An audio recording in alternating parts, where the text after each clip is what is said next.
everyone, let us continue our chapter 7 of class 9th. In previous videos, I have explained exercise 7.1, 7.2 and 7.3. In this video, I am going to explain solved examples of your NCERT textbook. So let us see the example 1.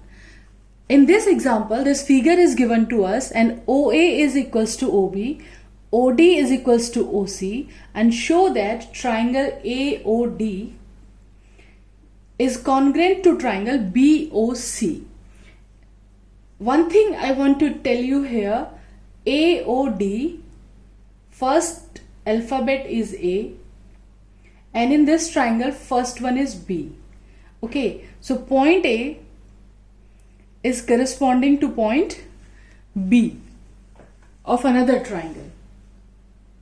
Remember this thing, these 2 points are corresponding to each other. Okay, and in second part we have to prove AD parallel BC. These 2 lines we have to prove parallel. So it's quite simple one. Just take these 2 triangles. Given to prove, you can write yourself. It's quite easy. These 2 things are given and these are to prove. So let's see the solution. In triangle AOD and triangle BOC, OC is given equals to OD, OB is given equals to OA, and it's quite simple. We can say these 2 angles are, speak out the name, these 2 angles are vertically opposite angles. So by which rule? One side, then angle, and then again side. So by SAS rule, these 2 triangles become congruent. AOD become congruent to triangle BOC. And now simply by simplicity, their corresponding parts. Already I have told you that point A is corresponding to point B. So by simplicity, we can say angle A is equals to angle B. And Z is forming here. So these 2 angles are at the position of alternate interior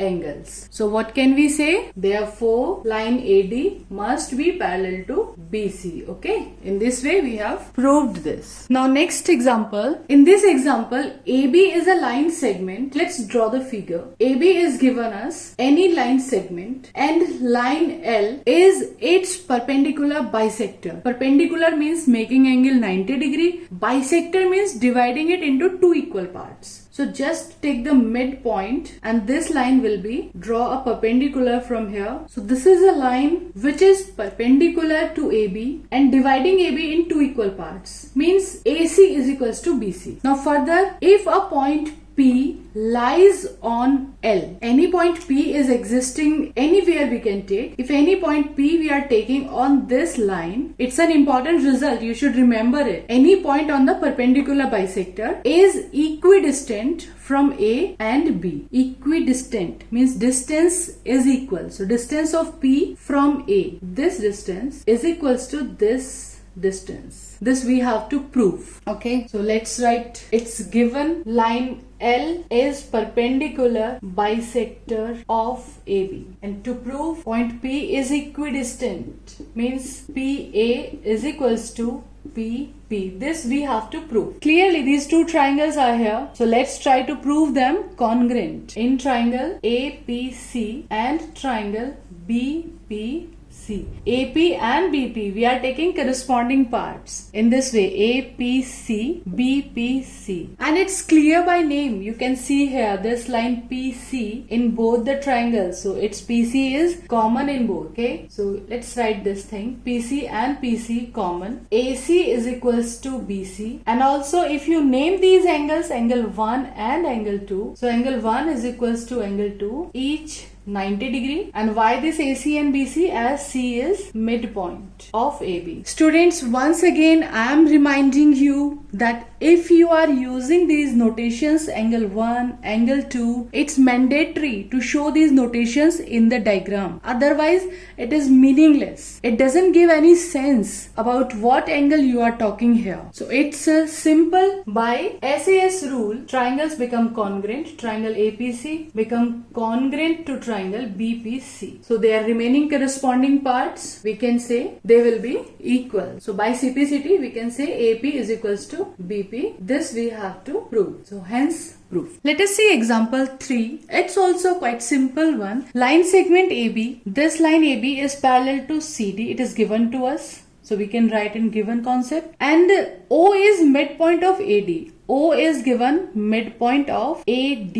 It means AO is equals to OD. We can write in given. And to prove is given quite directly here. So we can write in to prove. So let us see the proof. Clearly two triangles are there. So we will try to prove them congruent. So now in these two triangles, AOB and COD, AO is given equals to DO. It's quite clear. Then second thing, these two lines are parallel. So we can take these angles, angle D and angle A. These will be alternate interior angles. And third thing, it's your wish. You can take vertically opposite or you can take another alternate pair. It's your choice. So basically all three angles are equal. So we can take any one. Angle D is equals to angle A, we can say. Angle C is equals to angle B, we can say. And same reason for both, alternate interior angles. So if you are taking these two angles, alternate interior, then the name of the rule will be changed. Then it becomes AAS. Angle, then angle, and then side. Then by AAS rule. And if you are taking vertically opposite angle, then ASA. Okay. So by AAS rule, these two triangles AOB become congruent to triangle COD. And what we have to prove after that, O is also midpoint of BC. So clearly by CPCT, we can say CO is equals to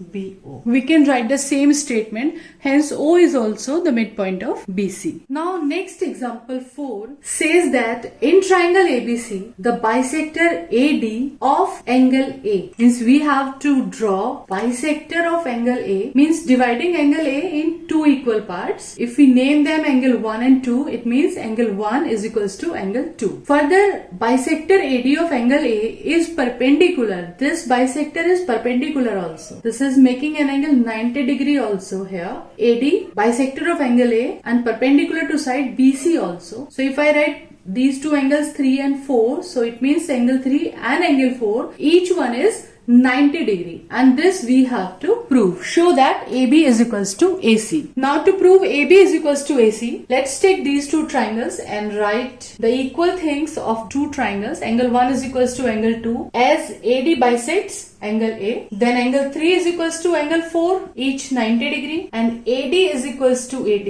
It is common. So clearly ASA rule, these two triangles become congruent, and by CPCT we can say AB is equals to AC. So it was quite simple example. Let us see one more example. Example 5. In this E and F are respectively the midpoints of equal sides. Note this thing, equal sides AB and AC. It is given, okay. E and F are midpoints of sides AB and AC. So E should be the midpoint of AB. E is the midpoint of AB and F will be the midpoint of AC. Okay. And we have to prove this BF is equals to CE. So given in this question, AB is equals to AC.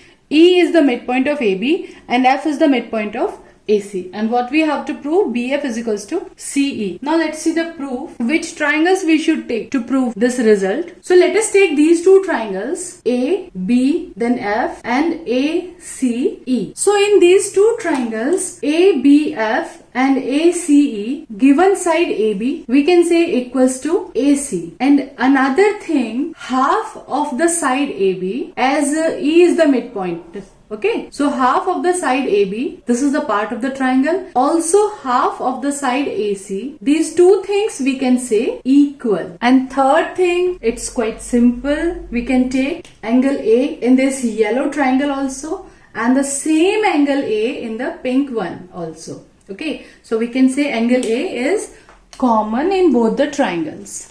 So let's write the same thing. So in triangle ABF and ACE, we can say AB is equals to AC. It is given. Okay. Now half of AB and half of AC. Okay. It implies that half of AB we can say AE and half of AC we can write AF. Reason, as E and F are midpoints of AB and AC respectively. Okay. And third thing is angle A. Angle A is equals to angle A. This is common. So rule by SAS. Now students, I hope that you might be very perfect now to recognize the congruency rule. Okay, so by SAS rule, these two triangles become congruent, and now our dear friend CPCT always come in the end like police to sort out the matter. So CPCT will come here to get the conclusion. So by CPCT we can say BF is equals to CE. This corresponding line segment BF will be equals to CE of another triangle, and this only we have to prove. I hope that these videos are making your maths easy, your concepts clear, and for next example, watch our next video. Till then, stay tuned, enjoy life, enjoy maths as it's easy.